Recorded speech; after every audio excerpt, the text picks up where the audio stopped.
7 बार लगातार बजट प्रस्तुत करने का रिकॉर्ड है और एक और रिकॉर्ड है कि लगातार तीसरी बार जन समर्थन से प्रधानमंत्री बनने का प्रधानमंत्री मोदी जी के नेतृत्व की सरकार ने यह रिकॉर्ड बनाया और यह रिकॉर्ड 60 साल से पहले के रिकॉर्ड की तुलना की जाती है, मगर मैं कहना चाहूंगा सभापति महोदय, इस रिकॉर्ड और उस रिकॉर्ड में बहुत अंतर है, क्योंकि वो रिकॉर्ड तो किसी राजे रजवाड़ों की शान और शौकत के साथ रहने वाले किसी ऐसे नेता का था जिन्होंने महात्मा जी की कृपा से वायसराय से शपथ लेकर मोती के लाल का बना हुआ सरकार नहीं थी। ये अभावों में पैदा हुए राष्ट्रवाद का संकल्प लेकर युवावस्था से स्वयंसेवक बनकर एक चाय बेचने वाले के लाल के नेतृत्व में बनी हुई सरकार तीसरी बार बनने का यह बजट है। महोदय, बजट आंकड़ों का प्रतिबिंब होता है, मगर कुछ लोगों की आंखें ऐसा धोखा खाती हैं कि उन्हें आंकड़े सही समझ में नहीं आते। हमारी सरकार आने से पहले 10वें नंबर की अर्थव्यवस्था थी, वो कमजोर थी। आज 5वें नंबर की अर्थव्यवस्था है, वो अच्छी है, मगर इनको वो अच्छी और ये बुरी लगती है। जब 74,000 रुपए पर कैपिटा इनकम थी तो वो अच्छा था, अब 2,12,000 रुपए पर कैपिटा इनकम है तो वो खराब है। 10% महंगाई अच्छी थी, 5% महंगाई खराब है। ग्रोथ रेट 5% से कम थी, वो अच्छी थी, और अब ग्रोथ रेट 7.2 और कुछ सीमाओं में 8% है तो वो खराब है। मगर सभापति महोदय, समझा जा सकता है जिनकी संख्या की समझ ऐसी हो कि 99 बड़ा है और 240 छोटा है, 22% वोट अच्छा है, 38% वोट कम है, तो वो सहज ही समझा जा सकता है। जिनकी सोच ऐसी हो कि थर्ड टर्म में गवर्नमेंट बनाना पराजय है और थर्ड अटेम्प्ट में थर्ड डिजिट टच न कर पाना ऐतिहासिक विजय है, मुझे लगता है। परंतु एक बात मैं कहना चाहूंगा कि इतना तो कम से कम उनको अख्तियार मिला है कि पहली बार नेता प्रतिपक्ष का पद उनको मिला है। इस बात के लिए मैं उनको शुभकामना देना चाहता हूं।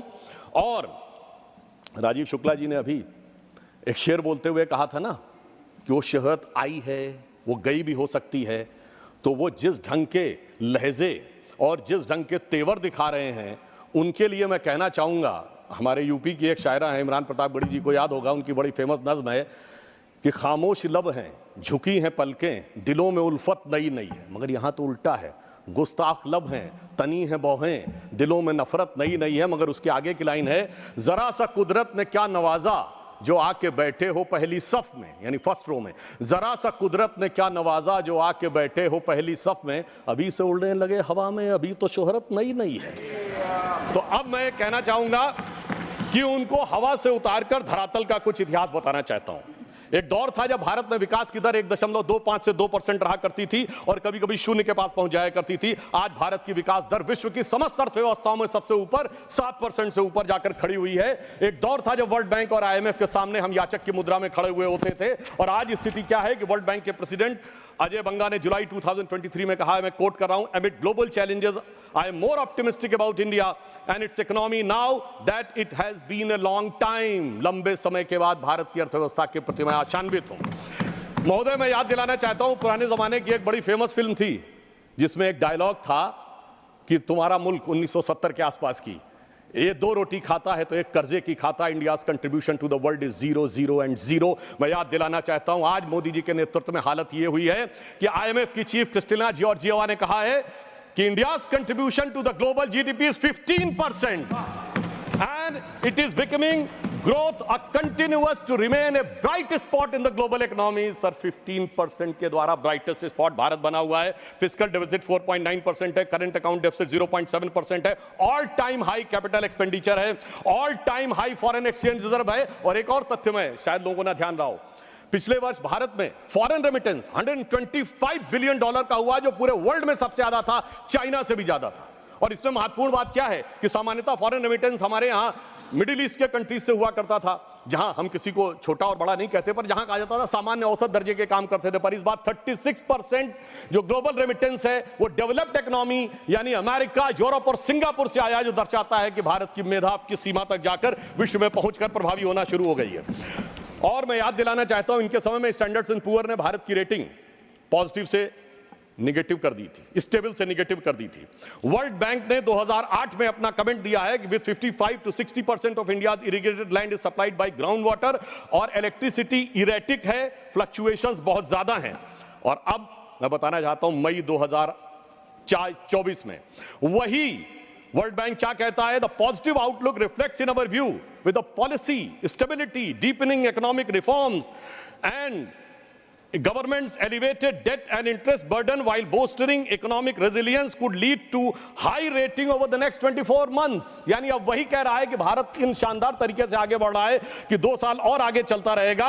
और 2018 में जो वर्ल्ड बैंक ने कहा था वो आज कह रहा है 2018 में, अब तक तो लगभग 100% हो गया है, कि 85% population has accessibility to electricity. और मैं अपने विरोधियों के लिए बताना चाहता हूं कि ब्लूमबर्ग ने अपने इकोनॉमिक्स में कहा है, अपने रिपोर्ट में, कि in the best case scenario India's economy will accelerate by the rate of 9% by the end of this decade and China will slow down to 3.5%. So that puts India on the course to overtake China by the beginning of the next decade।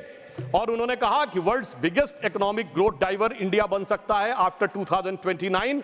और हमें पूर्ण विश्वास है कि मोदी जी के नेतृत्व में 2029 से हम पहले बन के दिखाएंगे।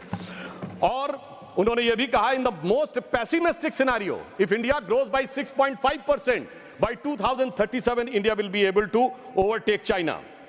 मगर महोदय मैं ये बताना चाहता हूं, इन द पेसिमिस्टिक सिनेरियो, यानी अधिक निराशाजनक ढंग से भी सोचें तो 2036-37 में आगे हो जाएंगे।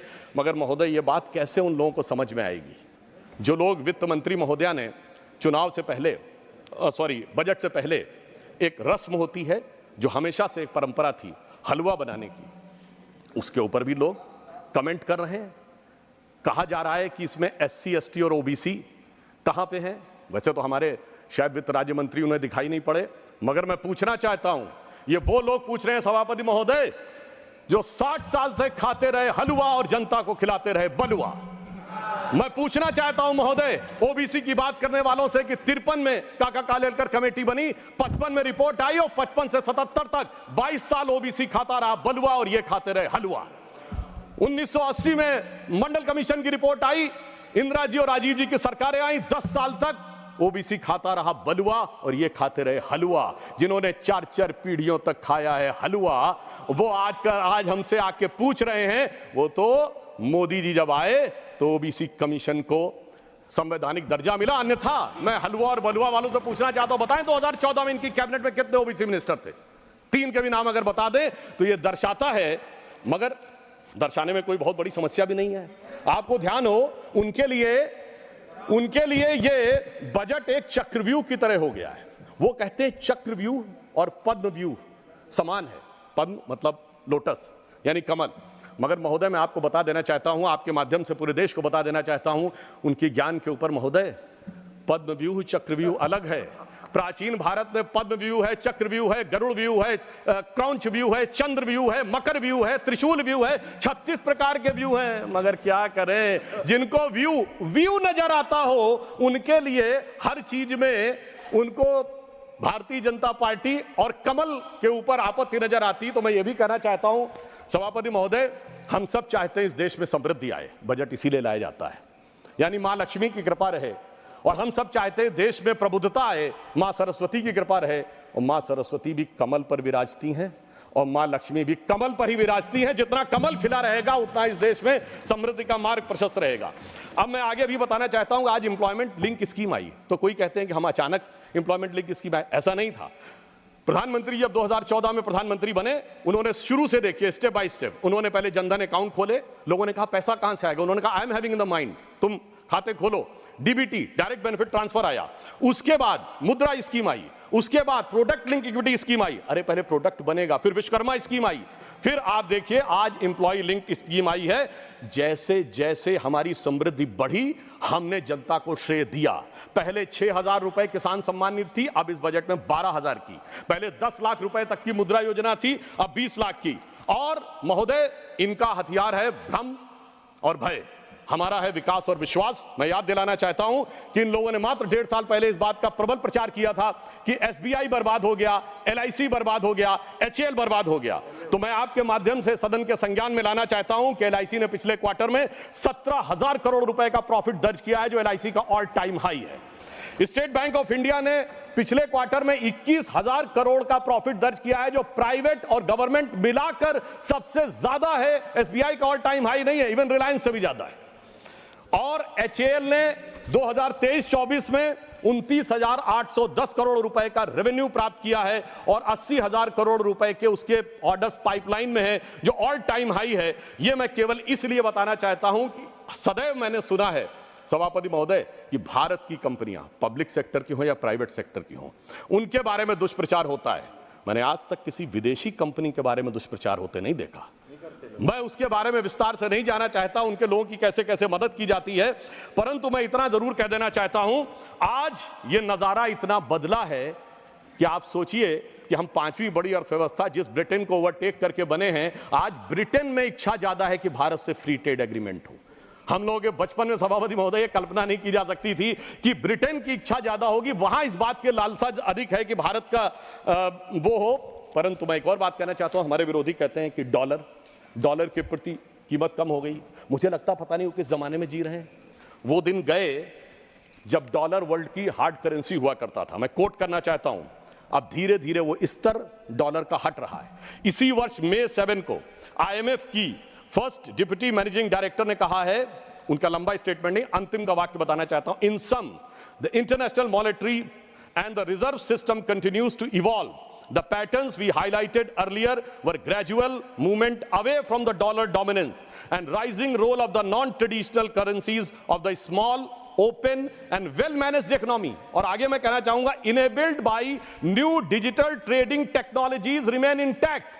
तो डिजिटल इकोनॉमी जिन देशों की मजबूत है वो अब इंटैक्ट है। और आज स्थिति यह है कि सबसे बड़ा हमारा जो फॉरेन एक्सचेंज का रेवेन्यू आता है पेट्रोल में, वो हम मुख्यतः रुपये और रूबल में प्ले कर रहे हैं। 18 देशों के साथ अब रुपए में ट्रेड की बात फाइनलाइजेशन स्टेज में है और नेपाल भूटान से तो हो भी रहा है। तो मैं कहना चाहूंगा, हमारे लखनऊ में महोदय एक कहावत होती, अमा मियाँ वो दिन लद गए जब उस्ताद लल्लू खा फाख्ते उड़ाया करते थे। तो मैं कहना चाहता हूं, अमा मियाँ वो दिन लद गए जब रुपया डॉलर की लैला हुआ करता था कि एक उनके सर के पीठ पे बेत पड़ता था तो निशान यहां बन जाते थे। अब मोदी जी के नेतृत्व में रुपया एक नए प्रभाव के साथ आगे उभरता हुआ नजर आ रहा है। एक आरोप बजट के दौरान उन लोगों ने लगाने का प्रयास किया प्रोडक्ट एम्प्लॉयमेंट लिंक्ड स्कीम के ऊपर कि जैसे कोई हमने उनकी नकल करने का प्रयास किया है। महोदय, मैं आपसे कहना चाहूंगा, अर्थव्यवस्था के मामले में 40 साल रूस की नकल और 20 साल अमेरिका की नकल करके जो भारत की अर्थव्यवस्था को चलाते रहे, वो अगर आज ये बताने का प्रयास करें कि नकल किसने करने का प्रयास किया, और मैं एक फैक्ट लोगों के सामने रखना चाहता हूं, अगर कोई इनकी नकल करना चाहे तो कितनी भयानक स्थिति उत्पन्न हो जाएगी। महोदय, इस बजट में रेवेन्यू रिसीप्ट भारत सरकार की कितनी है? 26,80,000 करोड़। 4.9% के डेफिसिट के साथ भारत का जो कुल राजस्व है, कुल आमदनी 27 लाख करोड़ से कम है। और ये कहते थे हर परिवार को 1 लाख दे देंगे। 140 करोड़ की आबादी है, 4.5 लोग पर पर्सन है। 140 करोड़ को 4.5 से डिवाइड करिए, 31 करोड़ परिवार आते हैं। आप सबको 1-1 लाख करोड़ दे देंगे। 27 लाख करोड़ की कुल आमदनी और कहते हैं 31 लाख करोड़ दे देंगे। यह दर्शाता है कि यह हकीकत और किस प्रकार का भ्रम और भय फैलाने का प्रयास करते हैं। और इसीलिए मैं कहना चाहता हूं, ये कहते थे ना खटाखट 8,500 देंगे। मैं कहना चाहता हूं, जहां सत्ता में आए हो दीजिए ना, कौन रोक रहा है? आप राज्यों में भी सत्ता में हैं, चलिए राज्यों के पास पैसा कम है तो 6,500 ही दे दीजिए। मैं याद दिलाना चाहता हूं महोदय, जब हम विपक्ष में थे, मध्य प्रदेश में हमने लाडली बहना योजना तो अभी लागू की, लाडली लक्ष्मी योजना लागू करके दिखाई थी विपक्ष में रहते हुए। हमने गुजरात में 10% विकास दर और कृषि विकास दर करके दिखाई थी। हमने कर्नाटक में 0% rate of interest, financial liability की बात कर रहा हूं, फर्स्ट ईयर में किसानों के एग्रीकल्चर लोन पे करके दिखाया था। इसलिए ये करने में नहीं, किसी भी प्रकार का हल्ला मचाने में अधिक रुचि रखते हैं। और मैं इस बजट की एक और प्रशंसा करना चाहूंगा कि भारत की पहचान और सांस्कृतिक विषय को किस प्रकार से आगे बढ़ाना चाहिए, इसके लिए नालंदा, बोधगया और उड़ीसा के लिए जिस प्रकार के धन का आवंटन किया गया है वो बहुत प्रशंसनीय है। हाँ, ये जरूर कहना चाहूंगा, अभी हमारे मित्र इमरान प्रतापगढ़ी जी बोल रहे थे, तो मैं कहना चाहता हूं, हम तो भारत की पहचान उठाना चाहते हैं, मगर इन लोगों के अरमान हमेशा पहचान छुपाने वालों के साथ ही क्यों लुके रहते हैं? ये जिस पहचान की बात कर रहे हैं, तो मैं कहना चाहता हूं महोदय, आज विपक्ष कहता है कि इस देश में हर एक व्यक्ति के जाति की पहचान होनी चाहिए और जाति का सर्टिफिकेट हाथ में होना चाहिए। उससे कह दिया जाए कि यदि सर्टिफिकेट जो आपका ऑलरेडी इशूड है वो दिखा दो तो पहचान को खतरा उत्पन्न हो जाना चाहिए। इसलिए मैं कहना चाहता हूं, इनके जानते हैं पहचान छुपाने वालों से अरमान कहां से जुड़े हैं? ये कहते हैं AA। AA का मतलब आप लोग समझ रहे होंगे। तो मैं कहना चाहता हूं सभापति महोदय, मैं इनसे पूछना चाहता हूं, ये स्मॉल ए से कैपिटल ए कब बने थे डबल ए? आप ही के दौरे हुकूमत में बने थे, मगर इनका कैपिटल अब डबल ए से भी बड़ा हो गया, सी डबल ए। वहां भी पहचान छुपाने वालों के साथ थे और आज भी पहचान छुपाने वालों के साथ हैं, इसलिए इनकी फितरत किसी भी प्रकार से बदलती नहीं है। मैं एक और फैक्ट बताना चाहता हूं कि कारपोरेट टैक्स को 40% से 35% किया गया है, तो कहते हैं कंपनियों को फायदा दिया जा रहा है। मैं बताना चाहता हूं आज वैश्विक व्यवस्था का जमाना है, चाइना से मैन्युफैक्चरिंग कंपनीज हट रही हैं। यूरोपियन यूनियन ने चाइनीज इलेक्ट्रिक कारों के ऊपर 38% ड्यूटी बढ़ा दी है, तो एक मौका है भारत के पास। तो मैं इनसे पूछना चाहता हूं, चाइना में कारपोरेट टैक्स कितना? 25%, इंडोनेशिया में 22%, साउथ अफ्रीका में 27%। अगर आप कह रहे हैं 40% रहना चाहिए, तो मैं विनम्रता से और चुनौती से पूछना चाहता हूं, किसकी मदद करना चाहते हैं आप? किन देशों की कंपनियों की मदद करना चाहते हैं? यह बात आज देश के सामने बहुत साफ रुककर सामने आ रही है। और मैं यह भी कहना चाहता हूं, जिनको लगता है कि टैक्स स्ट्रक्चर को चेंज किया गया है, तो टैक्स स्ट्रक्चर का स्टैंडर्डाइजेशन किया गया है। लॉन्ग टर्म कैपिटल गेन हमारे सारे एसेट पे, जमीन हो, शेयर हो या सोना हो, सब पे 12.5% किया गया है। और जिनको लगता है कि कुछ सीटें कम हो गई हैं तो उनका हौसला बढ़ गया है, तो सावन का महीना है, जैसा कि इमरान भाई कह रहे थे, तो मैं सावन के महीने पे भी कहना चाहता हूं, कुछ दीपों के बुझ जाने से आंगन नहीं मरा करता है, कुछ पानी के बह जाने से सावन नहीं मरा करता है। अब मैं ये भी बताना चाहता हूं महोदय, जिस महंगाई की बात ये करने का प्रयास कर रहे हैं, आज ये कहते हैं बेरोजगारी की बात, तो ईपीएफओ सबसे ऑथेंटिक डाटा होता है, एम्प्लॉय प्रोविडेंट फंड। तो हमारी इस बजट में व्यवस्था की गई है कि सरकार शुरुआत में एम्प्लॉयज प्रोविडेंट फंड में भी कंट्रीब्यूशन देगी। और फिर मैं कहना चाहता हूं लेमेंस रूप में, अगर कोई भी चीज का रोजगार सृजन नहीं हो रहा, तो 37 किलोमीटर पर डे सड़क बन रही है, 12 किलोमीटर पर डे रेलवे का इलेक्ट्रिफिकेशन हो रहा है, सबसे ऊपर 4 करोड़ प्रधानमंत्री आवास बन गए, 74 एयरपोर्ट बन गए, चिनाब में सबसे ऊंचा पुल बन गया, कोलकाता में नदी के नीचे मेट्रो बन गई है। बना कौन रहा है? सबसे बड़ा मोबाइल मैन्युफैक्चरर बन गया भारत। ये बना कौन रहा है? आसमान से जिन्नात नहीं आ रहे महोदय, कोई ना कोई बना रहा है। इसलिए आंकड़ों में देख लें या हकीकत में देख लें, बात बिल्कुल साफ हो जाती है। और जो अभी उन्होंने दूध दही की बात कही थी, तो मैं एक बात बता देना चाहता हूं महोदय, 2004 में जाके देख लीजिए, फुल क्रीम दूध 18 रुपए का था, जब हमारी सरकार आई तो 40 रुपए का था। कितना बढ़ा? 120%। और आज कितना है? 65 रुपए का। कितना बढ़ा? 60%। तो जब तुलना की जानी चाहिए तो ईमानदारी से तुलना की जानी चाहिए। और राज्यों को देने की बात पे मैं कहना चाहता हूं, हमारी सरकार ने ईमानदारी से दिया है।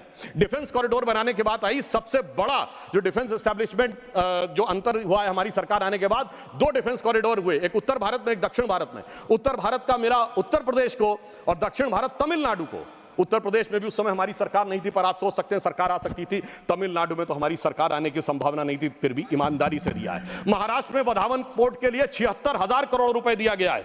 आज मैं बताना चाहता हूं, 500 बड़ी कंपनियां जो आएंगी, तो उत्तर भारत में एनसीआर का क्षेत्र उससे सबसे ज्यादा लाभान्वित होगा। तो दिल्ली के आसपास के राज्य, हरियाणा हो, उत्तर प्रदेश हो, राजस्थान, उनको सबसे ज्यादा लाभ मिलने की संभावना है। आईफोन बनाने की फैक्ट्री तमिलनाडु और कर्नाटक में लगाई गई है, जिससे इस बात का पता चलता है। मगर एक बात मैं और कहना चाहता हूं महोदय, ये कहते हैं बिहार को बहुत दिया गया और वहां कहते हैं बिहार को कुछ नहीं दिया गया।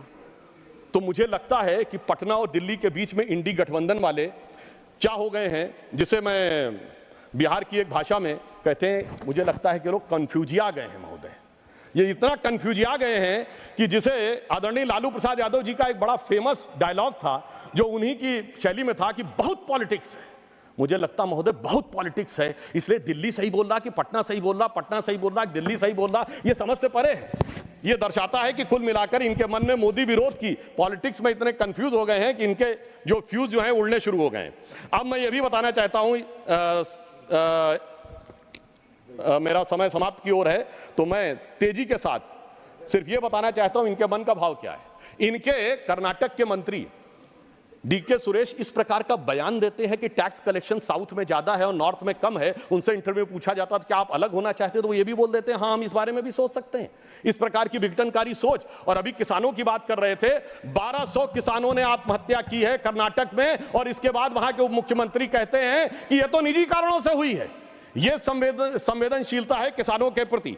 और मैं कहना चाहूंगा कि महंगाई को लेकर जो बात कहते हैं, तो सिर्फ संक्षेप में, आज तक के इतिहास में सबसे अधिक महंगाई वाले जो वर्ष हैं और सबसे कम महंगाई वाले जो वर्ष हैं, सबसे अधिक महंगाई वाले वर्ष 1974, 91, 98, 81, 2010, 1983, 92, 80, 2009 और 1994 सब के सब आपके हैं।